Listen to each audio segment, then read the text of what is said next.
Oh, yeah. Right, no, absolutely, yeah.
Maybe it started out with black and white. Yeah.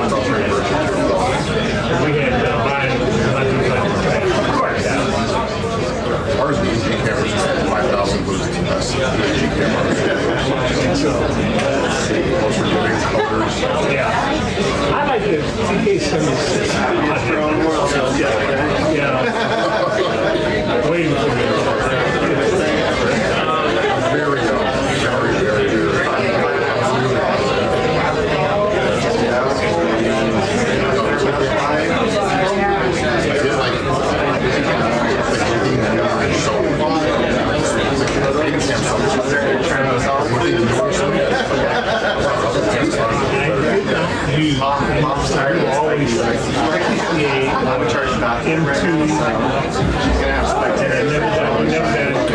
not in DC. What do you think of RCA? What do you think of RCA? I love it. Great role. I don't hear a lot of people talking about it. And then it wasn't ergonomically.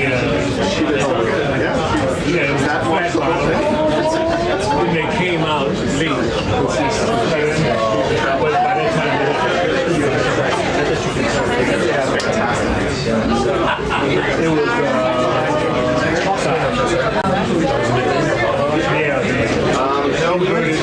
we had so long.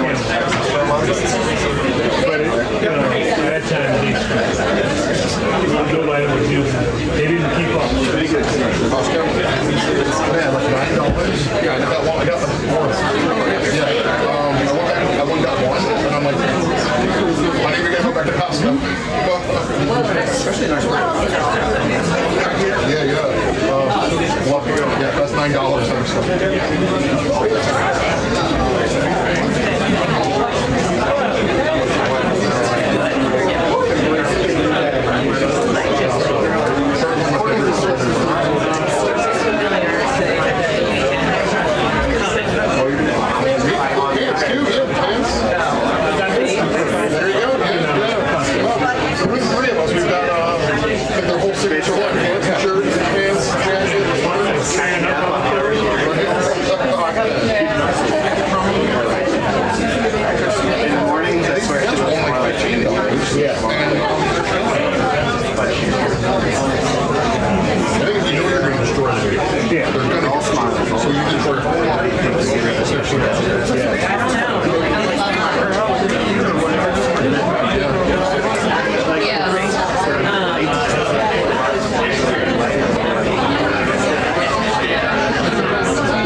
You know what? Yeah, 3 minutes left.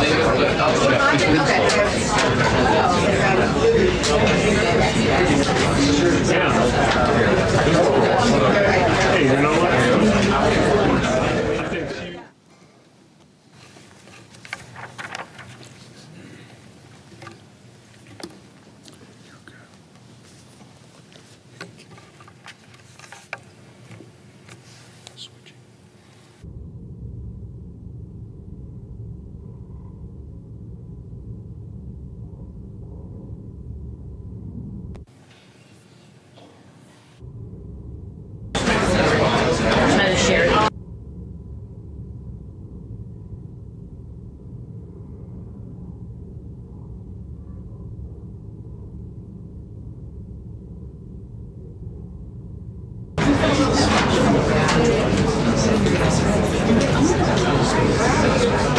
Madam President. Majority Whip. Thank you, Madam President. Madam President, America is now in the middle of the Schumer shutdown. 2 in 3 Americans oppose it. Democrats are holding the American people hostage. They're demanding $1.5 trillion in new spending, and that's just to keep the government open for 4 short weeks. Well, that amounts to $48 billion a day. Here's what the Democrats are demanding. They're demanding more taxpayer-funded health care for illegal immigrants. At the same time, they're taking away money from vulnerable hospitals in rural communities in my state and in yours. Under Joe Biden, Democrats opened our borders. 10 million illegal immigrants flooded across. Under Chuck Schumer, Democrats have now closed the government. They did it to give free health care to illegal immigrants. Meanwhile, Democrats are demanding the repeal of the $50 billion of rural hospital funds. This has been set aside as a lifesaver for our small community hospitals. That's who this fund has been set up to help, like the one I was at last week in Pinedale, Wyoming. It's our first hospital in the county ever. The closest hospital is 85 miles away. This is a needed, vital resource in rural Wyoming. In addition, Democrats are demanding $350 billion in permanent new spending for Biden's bonus COVID payments.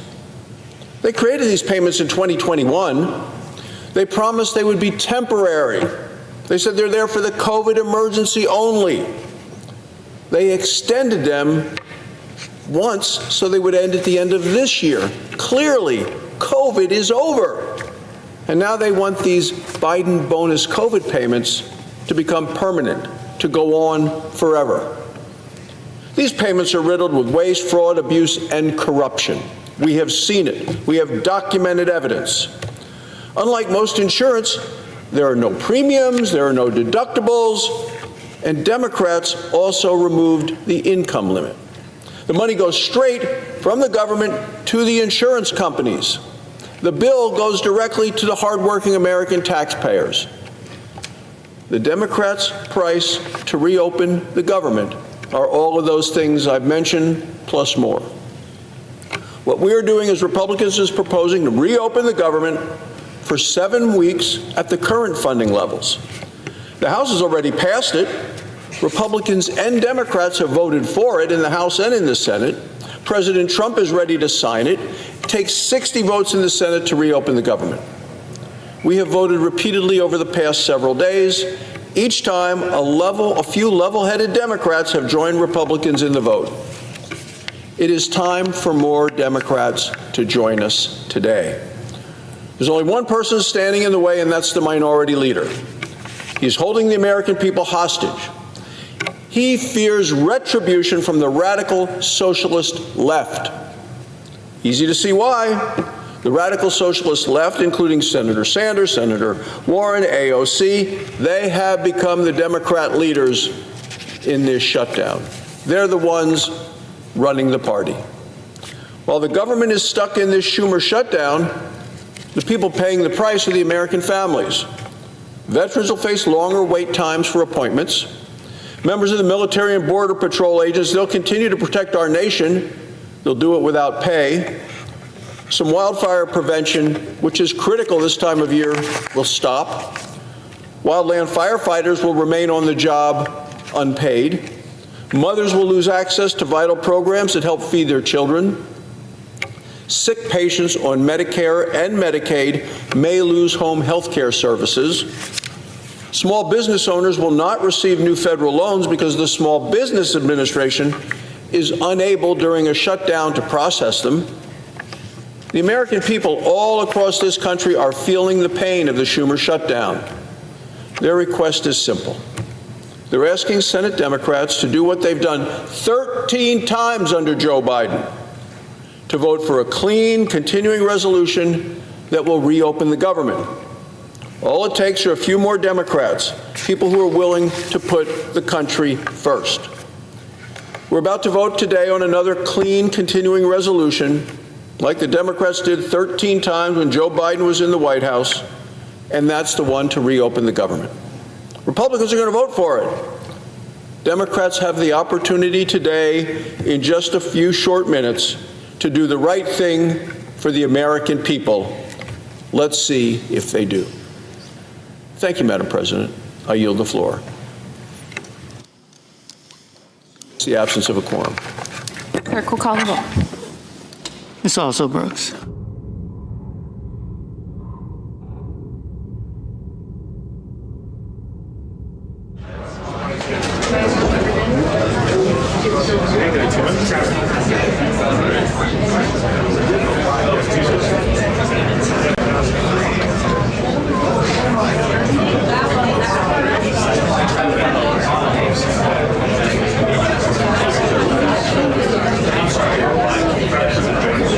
Until the brief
Good afternoon, everyone. We are now in day 3 of the Democrat-led government shutdown. The Democrats continue to recklessly hold the American people hostage over their demands to give illegal aliens free health care.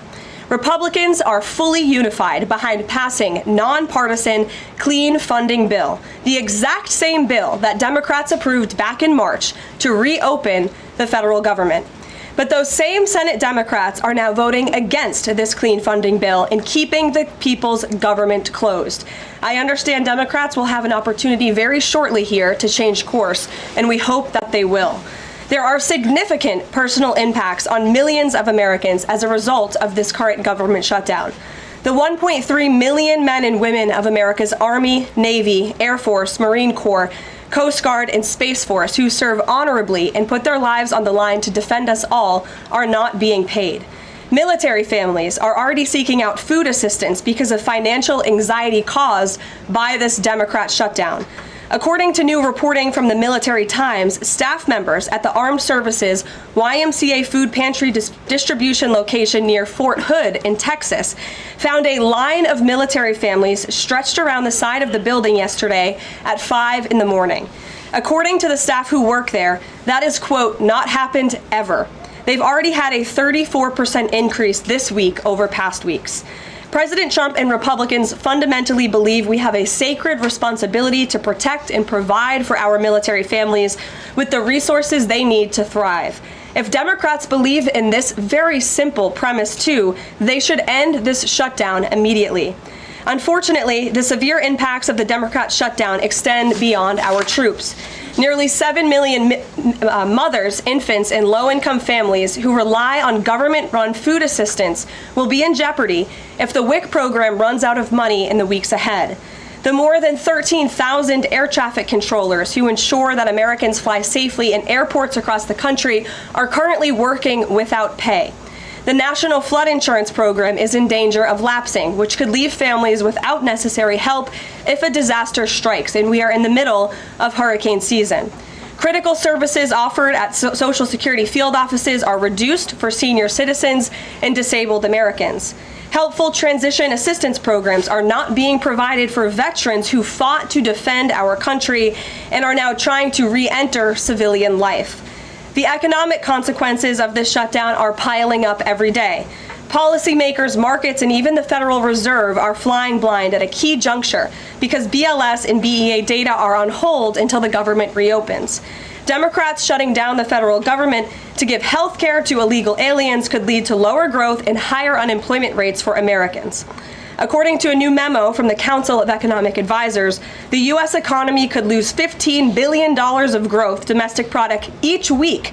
Every single week, the Democrat shutdown extends, with a month-long shutdown leading to an additional 43,000 unemployed people. Small businesses are likely to encounter delays in receiving federal loans, mortgage applications will likely shrink, And just this morning, Business Roundtable, an association of more than 200 CEOs of Americans' leading companies representing every sector of the U.S. economy, put out a statement urging Congress to pass the clean CR that will once again come before them in the Senate floor in just a few moments. Quote, a fully functioning government is essential for American businesses, workers, and consumers, while policymakers continue working on a full-year funding package and other pressing issues. Again, that is a quote from the Business Roundtable. What's clear is that the Democrats' actions account to an intentional sabotage of our country and our people by shutting down our government. This madness must end. President Trump and Republicans are calling on Democrats to reopen the government immediately on behalf of the American public. All we need are 5 Democrat senators to do the right thing and to stop this shutdown. Call your Democrat senator and tell them to vote yes to reopen the government. On another matter, despite the Democrat shutdown, President Trump's efforts to make America safe again continue. President Trump believes that American cities should be the safest places on earth, and he is committed to making this a reality.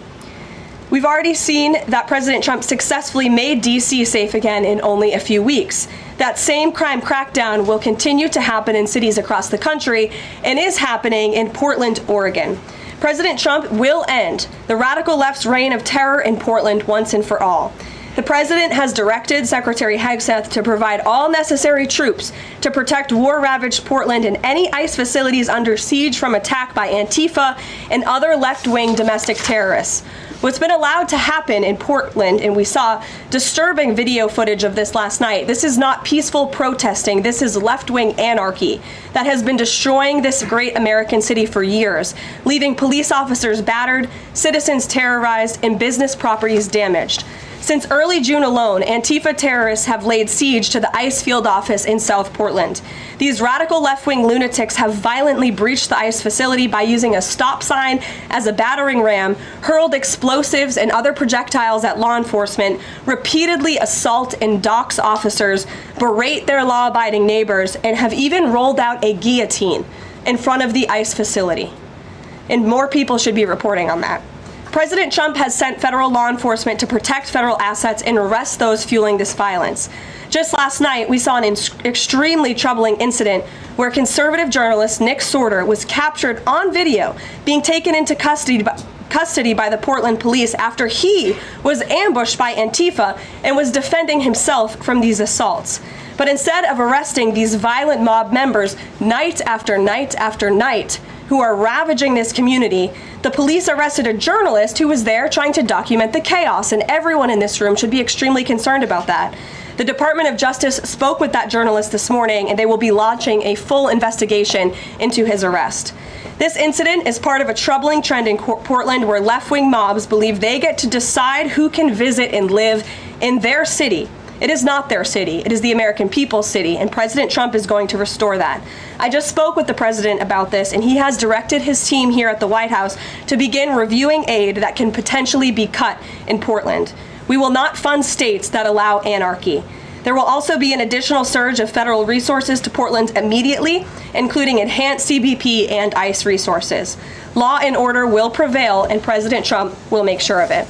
With that, I'll take your questions, and we will begin today's briefing with our new media seat, Amanda Head from Just the News. Amanda, thank you for being here. Thank you, Karoline. On that most recent topic that you mentioned, reportedly Portland police have not been able to engage protesters to the degree that they normally would. Does the president plan on handling this from that angle as well with city leaders? Yes.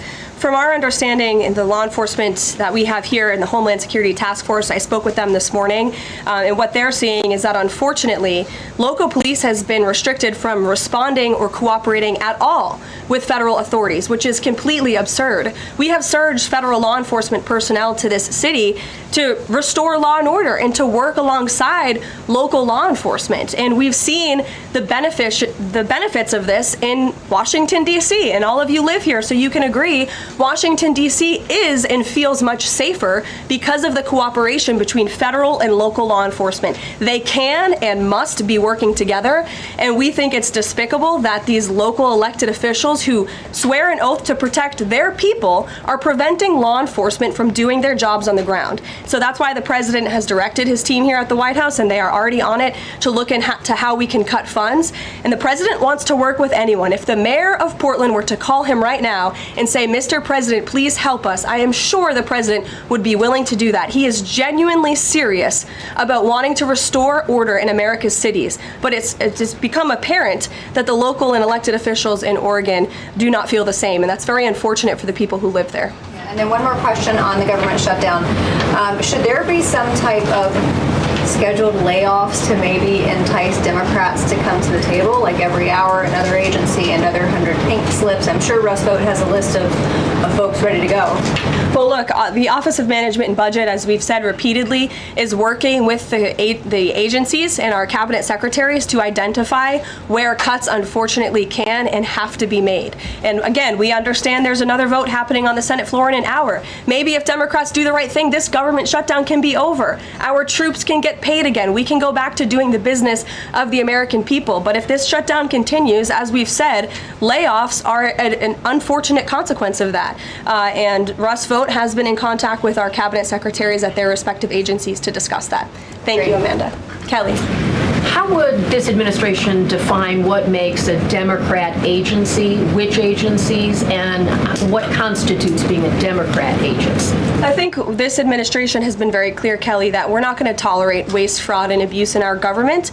And we've also been very clear to point out when agencies or when programs do not align with this administration's values of putting our country first. You've seen that with USAID and in various other cases where there's been cuts made or funding has been slashed. And so, again, unfortunately, we're having to do a massive review of the bureaucracy to be good stewards of the American taxpayer dollar. And it's the Democrats who have forced the White House and the president into this position by voting to shut the government down. You've talked about thousands likely layoffs coming. Do you have an update on the timeline for that? How quickly? And if the government is restored to funding and back in operation, will that list of potential layoffs still be on the table? Look, as I just stated, the Office of Management and Budget is in constant communication and contact right now with our cabinet secretaries and agencies across the board to identify, unfortunately, where layoffs have to be made and where cuts have to happen. But again, the Democrats have an opportunity to prevent this if they vote to reopen the government. That is all this administration and the president is asking for. Vote for a clean continuing resolution to keep the government open. Peter. Thank you, Caroline. During the campaign. Thank you, Peter. I was raised to say thank you in the White House briefing room. During the campaign, President Trump said that he did not know anything about Project 2025. Now he knows about it. Is that the blueprint for shrinking the government? Look, the blueprint is what the president and his team and his cabinet secretaries ultimately decide. And the president trusts his cabinet secretaries to identify where there is waste, fraud, and abuse.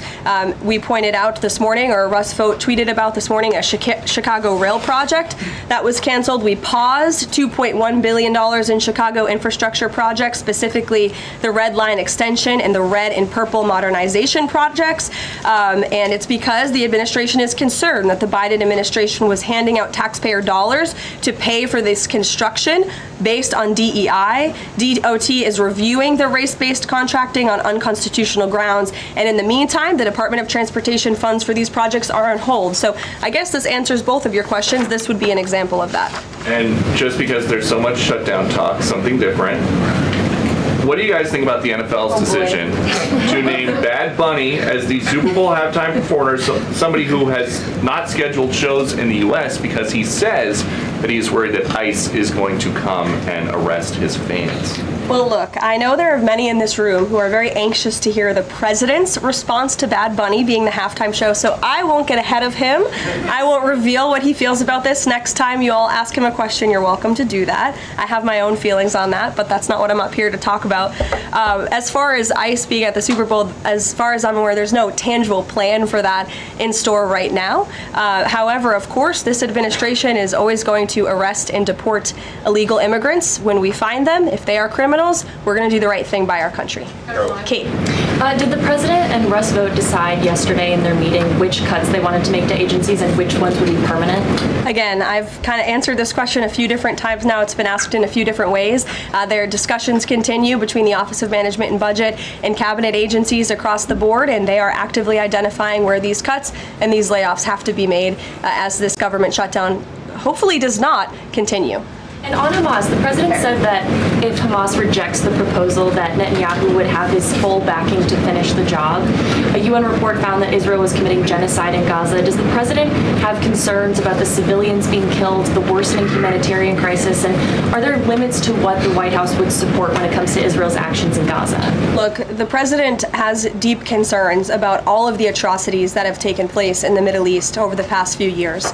It's deeply unfortunate that he inherited this mess from the Biden administration. If you all recall, under President Trump in his first term, the Middle East was on a pathway for peace and prosperity. There was the historic signing of the Abraham Accords. Israel was on a path to normalization between Arab and Gulf nations, and we hope that can continue. But right now, the president has made it very clear to Hamas that this is an acceptable and detailed proposal that they must accept, or the consequences are going to be very grave for them. And he has given them a deadline of Sunday evening at 6 p.m. When I was out here on Wednesday, I told all of you, I'll leave it to the president to make that red line, and he now has. I think the entire world should hear the president of the United States loud and clear. And Hamas has an opportunity to accept this plan and to move forward in a peaceful and prosperous manner in the region. And if they don't, the consequences, unfortunately, are going to be very tragic. Michael. Thank you, Karoline. Has the president declared war on international drug cartels? And if so, or if he will, does he feel he needs congressional approval? As the White House has said many times, the president has directed these actions, these strikes against Venezuelan drug cartels and these boats, consistent with his responsibility to protect the United States interests abroad and in furtherance of the U.S. national security and foreign policy interests. This is pursuant to his constitutional authority as commander-in-chief and the chief executive to conduct foreign relations. In each of these cases, Michael, the vessels have been assessed by the U.S. intelligence community to be affiliated with designated terrorist organizations engaged at the time in trafficking illicit drugs to our country. The president has been very clear, dating back to the campaign trail, that he is always going to do what's in the best interest of the American homeland.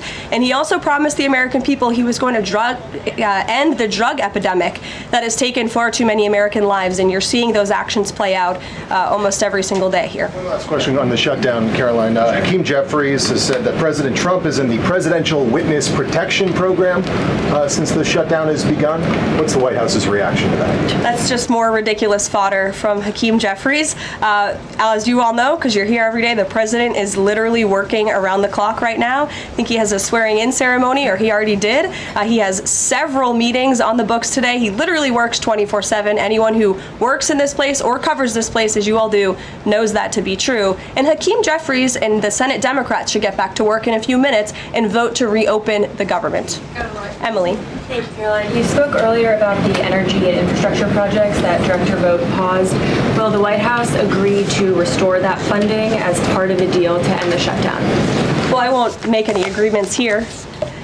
Senate Republicans are talking with their colleagues on the Democrat side, but right now, Russ Vogt is doing what he's been tasked to do in the midst of this government shutdown, which is to look at funds that need to be temporarily halted or need to be canceled. And Chicago is just another example of that. Karoline. Go to Libby in the back. Thank you, Caroline. I have two questions for you. One on the FDA, but first on the shutdown. Sure. Will the administration, if this government shutdown ends, still move forward with firing thousands of federal workers? Look, as I've said repeatedly, Libby, right now we want the government to be open. Layoffs are an unfortunate consequence of a government shutdown, and it's something the administration is examining. If the government is reopened, we're going to get back to doing what we were doing last week and the week before, working on the issues that the American people care about. And then on the FDA, they just approved that new abortion pill, and it's causing a lot of uproar among Republicans.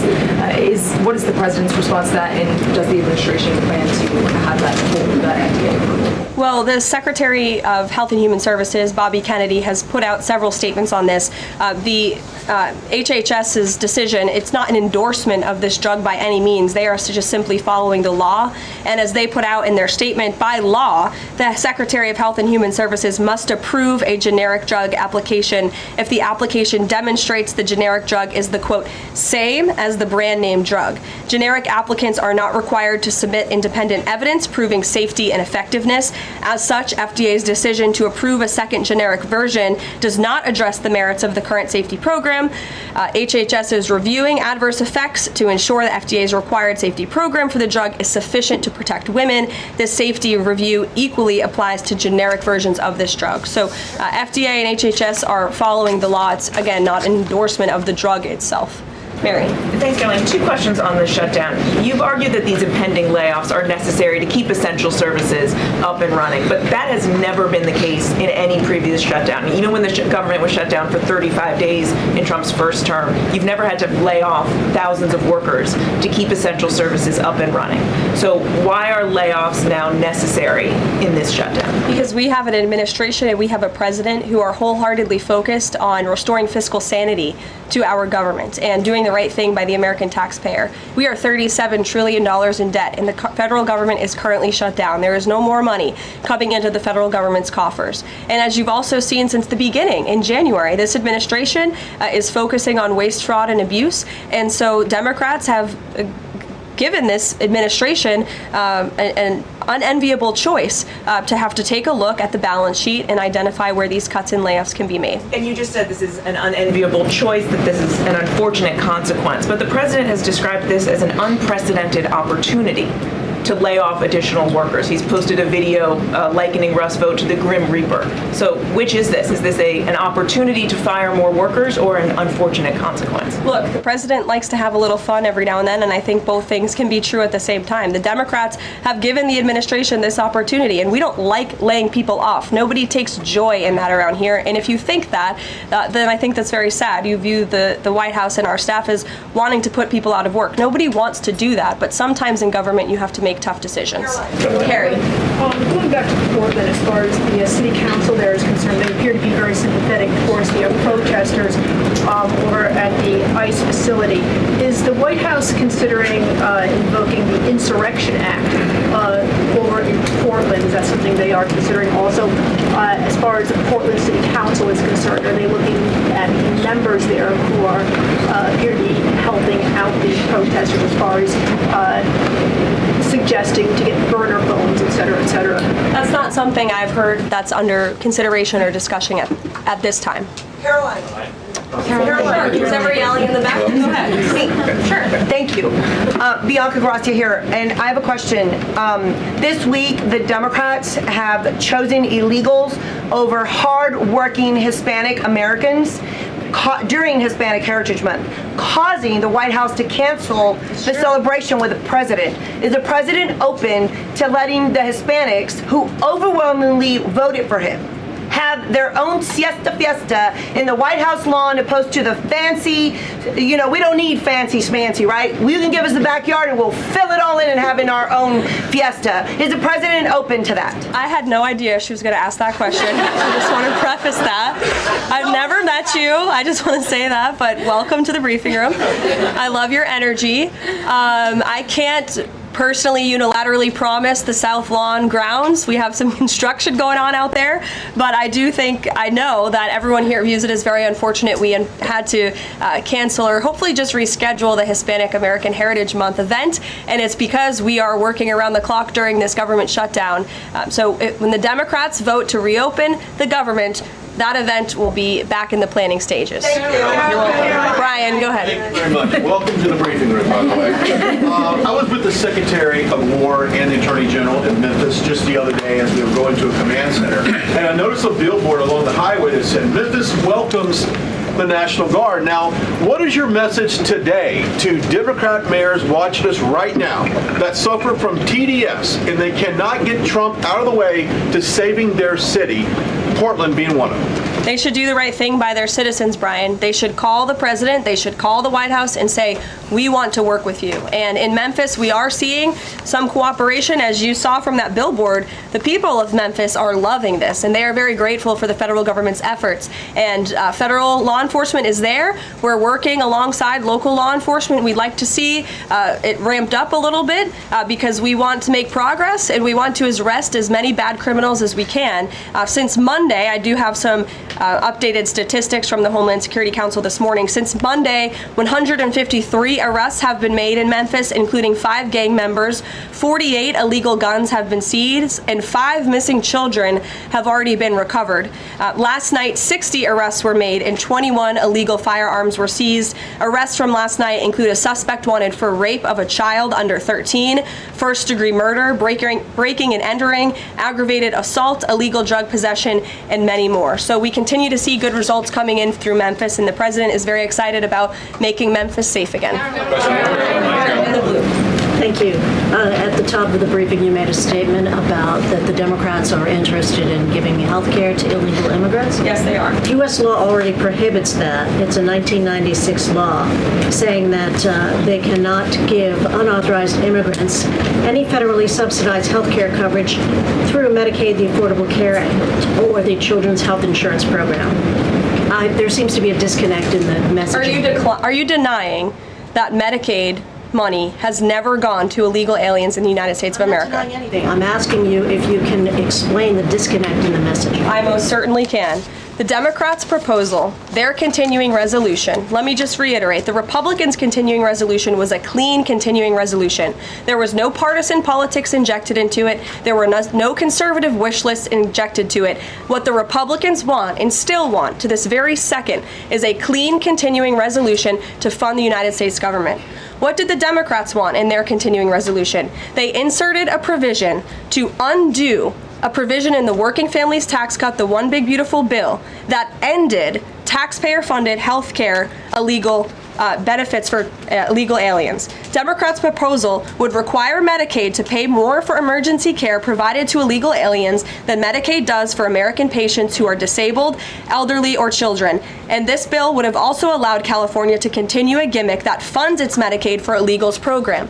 Those are things that we ended, the Trump administration ended, with the passage and the signage of the One Big Beautiful Bill. And it is an undisputed fact, a fact that under the Biden administration, illegal aliens were absolutely receiving taxpayer-funded health care benefits. In fact, in fiscal year 2024, Medicaid costs for emergency services for illegal immigrants skyrocketed by 142% from the previous year to $9.1 billion. That's $9.1 billion taxpayer dollars that were going to emergency services for illegals. Between President Trump's last full fiscal year under his first administration and Joe Biden's last full fiscal year, Medicaid spending on emergency services for illegal immigrants nearly tripled. There was an increase of 196% between 2020 and 2024. And I have a chart here for you, and I'm more than happy to email it to you. I'd also like to add, because some were asking dishonest questions yesterday about emergency rooms. In Southern California, according to healthcare professionals in 2023, under the Biden administration,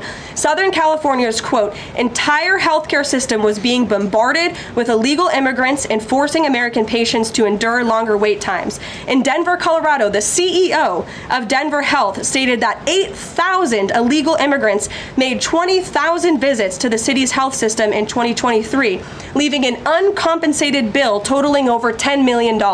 So when an illegal alien goes to the emergency room, who's paying for it? The American taxpayer. The Maine Safety Net Hospital in Denver had to turn away patients due to the massive influx of illegal immigrants into the community, and UC Health Hospitals in 2024 reported their system was under stress from an increasing number of migrants. As a result, according to the head of emergency departments and urgent cares across the hospital system, quote, access is impeded for everyone. These are healthcare professionals who dealt with this directly, and there's a lot more where that came from. It is an undisputed fact that Democrats want to give taxpayer-funded healthcare benefits to illegal immigrants, period. Ed. Thank you, Karoline. Is the president talking directly to Democratic senators to try and get their vote for a clean CR? The Senate Republicans are speaking directly with moderate Democrats. I understand those conversations have become very serious, and we hope positive in the right direction so that Democrats will do the right thing. I don't know if you saw overnight a refinery in California went up in flames. Is the president going to help the governor should gas prices spike, or could he help the governor? Look, I know the administration and the White House are aware of that situation that took place. I don't have any announcements for you, Ed, on that. Has the president seen the first draft of the commemorative coin that the Treasury is doing for the 250th anniversary? It has his face on it. Oh, I'm not sure if he's seen it, but I'm sure he'll love it. Karoline. Kara. Thank you, Karoline. It's now being reported that former President Biden's DHS and TSA placed peaceful January 6 protesters and even Americans who refused to wear masks during COVID onto watch lists usually reserved for terrorists. Most of these people were not charged with crimes. Does the White House have a comment on the prior administration violating the free speech and due process of these Americans? And where is the outrage from the left that claims to stand for due process and free speech? And after that, I have another question about protecting journalists from Antifa. Sure. Well, Kara, to your first point, please send me that report. That's certainly very concerning. I haven't seen it myself, but if indeed that was happening, it's something I'm sure the Department of Justice and the FBI would deem worthy of looking into. Well, and journalists, as you mentioned earlier, are being increasingly attacked by leftist protesters. I was actually assaulted outside of President Trump's United Nations speech, and I think the White House is aware that a Portland journalist was almost blinded by an Antifa protester. This has been a problem that's gone on for years, and police often say that their hands are tied. Does the White House have a plan or plan on issuing a statement maybe discouraging this violence against journalists out on the street like me and so many others in this room? Well, I hope that my statement earlier in the briefing served that purpose, but of course we condemn violence against anyone in this country, and journalists as well, who are exercising their First Amendment right. And there have been so many incredible independent journalists across the country who have gone undercover within Antifa and really have come to understand how this is a growing domestic terrorism threat inside of our country. And I would encourage maybe some of you in this room to get outside the Beltway and go do some of that undercover investigative reporting, because it is really incredible what they found. I met with one of them in my office yesterday, and they're doing very dangerous work in difficult circumstances, and Antifa is a very violent group, as you've experienced and that many others in the media have as well. Christian. Yeah, thanks, Caroline. Following up on Libby, sort of on the other side of the abortion debate, has the president abandoned his campaign pledge to mandate insurance coverage for IVF services? No. Was there any update on that? We flew by that May EO deadline for the White House to produce a plan. I literally just read a statement from the Health and Human Services for Libby at least. As far as IVF goes, I'll check in with our policy team and we'll get you some updates. And then on Russia, how concerned is the White House that the Russian Navy seems to be escalating its provocation of NATO allies? I'm talking, of course, to the several close calls they've had with the Danish military during the EU leaders meeting in Copenhagen.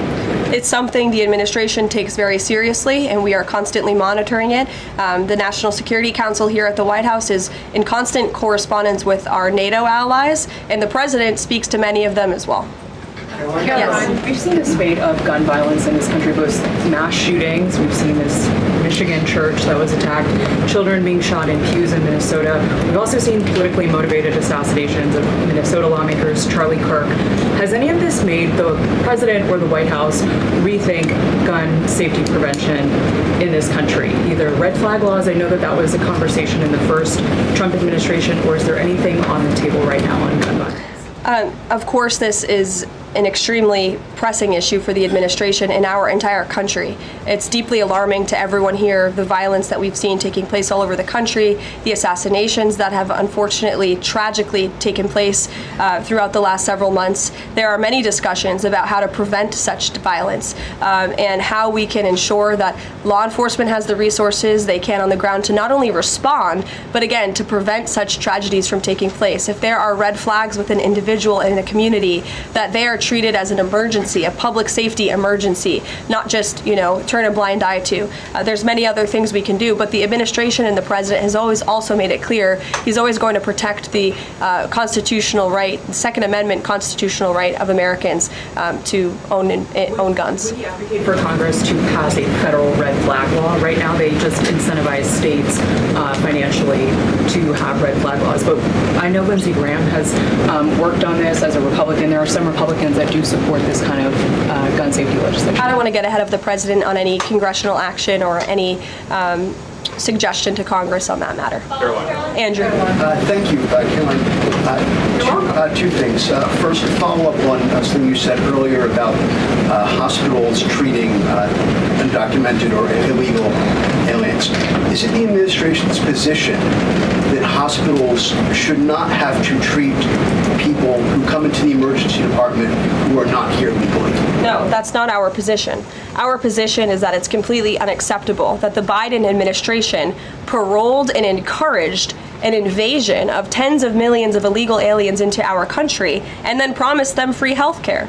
And the Democrats are on the record repeatedly stating that they believe illegal aliens should have health care benefits, free health care benefits in the United States of America. So that is a recipe for a disaster. Of course you're going to encourage a mass illegal invasion of our country, which is exactly what happened. And we've seen the unfortunate consequence of that, where American patients are being put last, where American patients are having to wait in wait rooms, where grandmothers and grandfathers are waiting hours and hours for care because they're being put behind the line to illegal aliens. And we don't agree with that. We don't support that. That's why the administration is desperately trying to fix it and deport the tens of millions of illegal aliens that the Democrats and the Biden administration allowed into our country. And we'd love to continue doing that work so long as the federal government is reopened. And there are many federal law enforcement agents and officers right now who are working without pay. That's unacceptable. The Democrats need to reopen the United States government, and we hope that they will do the right thing on the Senate floor in just a few moments. Thank you, everyone.